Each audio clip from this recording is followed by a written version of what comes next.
CIM weekend didn't start off as smoothly as I had hoped. I was headed towards my gate when I realized that I left my Apple Watch at home, so I'm frantically going back downstairs, and luckily my husband is going to drop off my Apple Watch. Oh my gosh, so happy to get my watch back. Now going back inside the airport. I gotta get back to the gate in about 20 minutes because that's when my plane's gonna board. Thank goodness for TSA pre-check. I went through security again and made it to my gate with plenty of time to spare.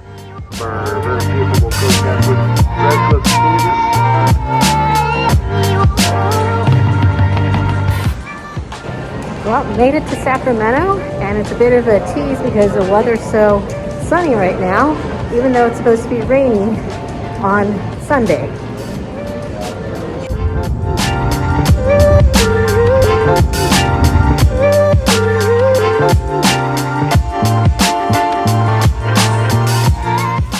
Oh, it feels so nice and warm in this hotel room. It's cold outside, it's 40 degrees. After the watch debacle early this morning, I decided to treat myself to a nice brunch in the hotel. There was still some time before the expo opened, so I got to catch a little World Cup action.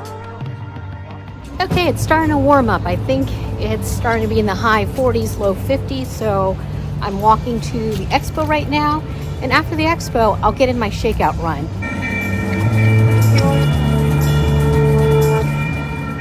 And remember, the reason why I spent a lot of time and money on going to marathons, running marathons, is because of the love of running.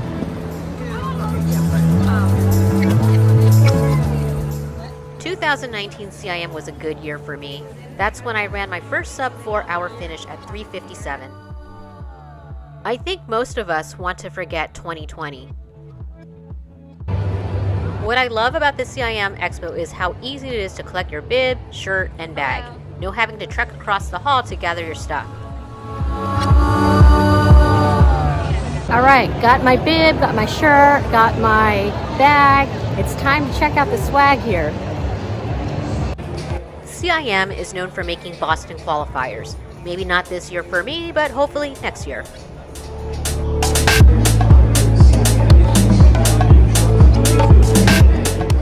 There was a panel of experts who gave us tips on how to take advantage of this fast course full of rolling hills in the first half. Now, normally I do my shakeout runs as a 5K the day before the race.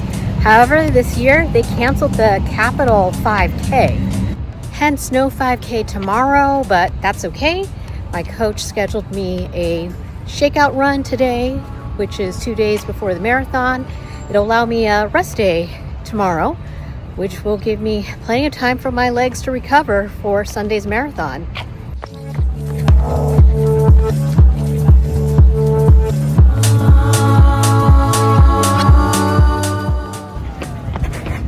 Got my CIM 2019 shirt on and just finished 1 mile easy running, and now I get to end with doing some strides.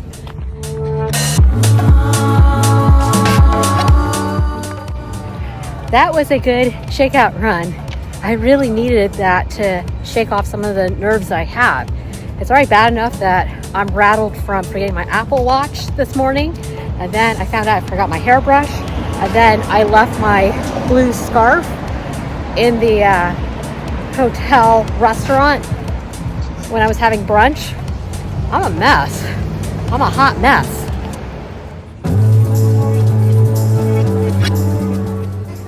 Nothing like starting the carbo loading process on a cold day with a bowl of ramen, and for dessert, an ice cream macaron sandwich. Do you know how serious I am about this race? Well, it's not even 6:30 and here I am in bed under the covers. Maybe bedtime will be 7. The next morning, I woke up early to catch the US play what was their last game in the World Cup. It also gave me time to prepare my flat lay. All right, off to drop off my bag. My bag had all the things I anticipated that I would need at the finish line in the event that it rained, such as another pair of shoes, socks, and shirt. On my way over to the finish line, I saw lots of runners doing their shakeout run in the rain. I'm from Southern California where it hardly rains, so doing a shakeout run in the rain would have been absolutely miserable for me. Oh, that's so beautiful. Porta potties. A preview of the finish line. Hopefully it won't be as wet as it is this morning. And here we are at Gear Check.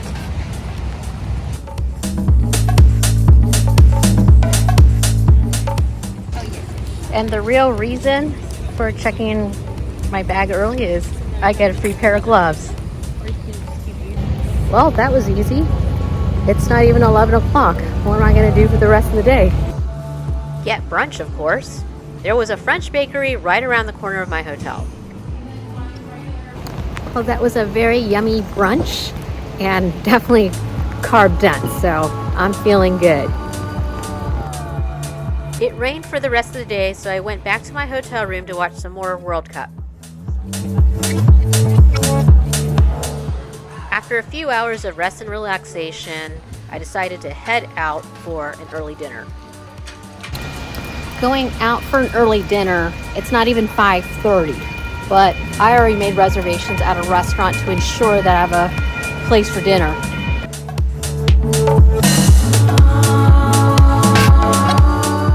Thanks, Google Assistant, for making this reservation for me. I didn't realize this restaurant was popular. Despite it being crowded, they got my food out quickly. Dinner was pad thai, sticky rice mango. Talk about Carb City.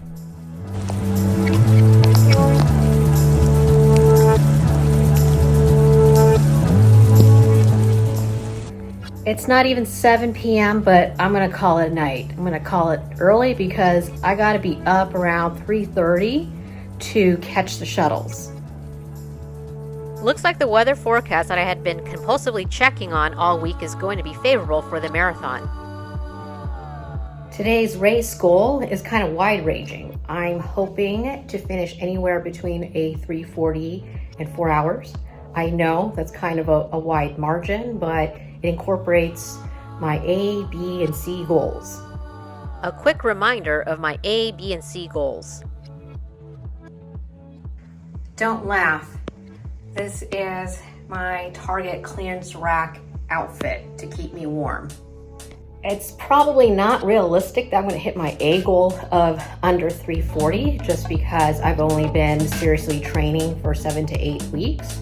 But I feel like I've made enough improvement that I can probably achieve my B and C goals, which are to get a PR of less than 354 or finish a sub 4. It's not even 5 o'clock and the line is so long. It's wrapped around itself twice or maybe 3 times.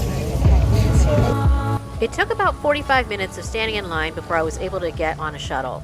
I thought I had gotten there early, but I guess I should have been there even earlier. Oh, finally made it. Then it was off to the start line in Folsom. According to Google Maps, it was a 24-minute ride, but ended up being longer because we hit some traffic as we got close to the area. We arrived with about 40 minutes before start time, but the time went by so quickly as I had to get off the bus and go to the porta potties. Running to the bathroom line, and that's also my warm-up.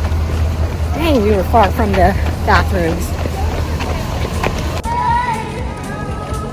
By the time I got to the start of the porta potty lines, it was time for the national anthem.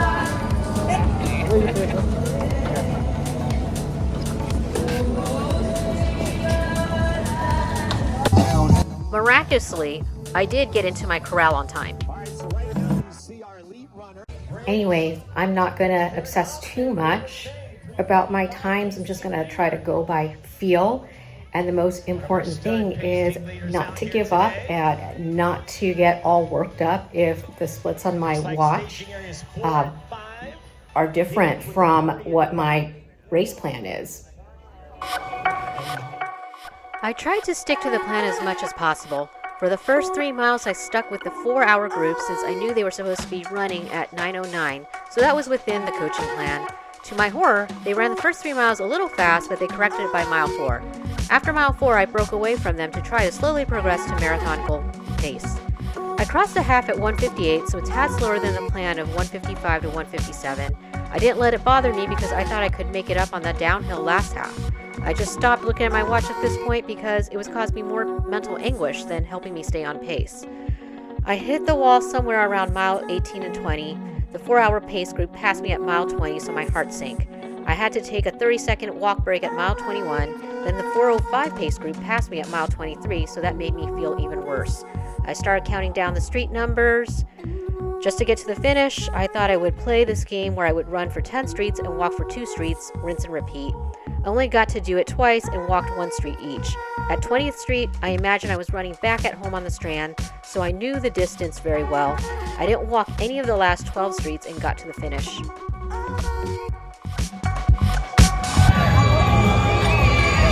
That was a really tough one. I blew up on the course. But at least I finished.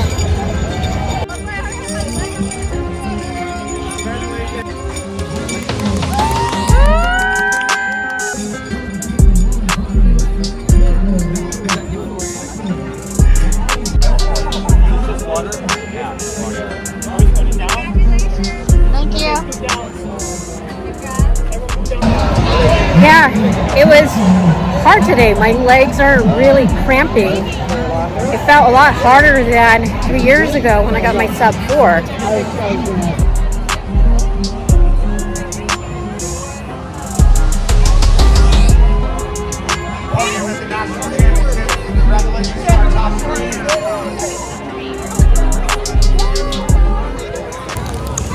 And I'm reunited with my bag.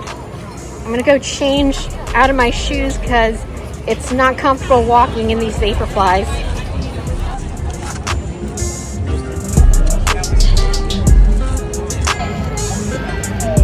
It was a disappointing race, but at least it's better than my Chicago Marathon, so I guess that's a win. Well, I definitely didn't make my A goal, nor my B or C goal, but remember my D goal? So let's go make it happen. Dogs are therapeutic animals, so seeing this one in a finisher shirt definitely lifted my spirits.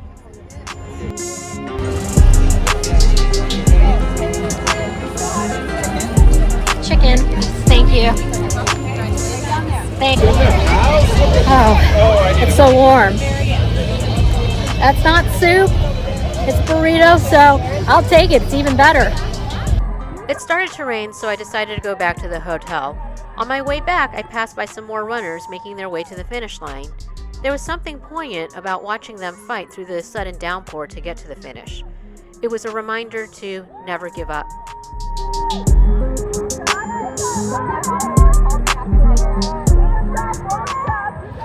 It's the morning after the marathon, and look, I'm up and walking. I had the night to reflect on what I felt was a disappointing marathon finish. I think it was compounded by the fact that I ran this course in 2019 with less structured training and I did better. I have to remember that marathons are hard in general, and it's just going to depend on, what happens that day. Maybe it just wasn't my day, but I did the best that I could. Looking back on it, it was still a good weekend. I had a great time here in Sacramento. The weather held up. I had some good food, and the race itself is organized pretty well. I don't feel like my time-based goals were unrealistic.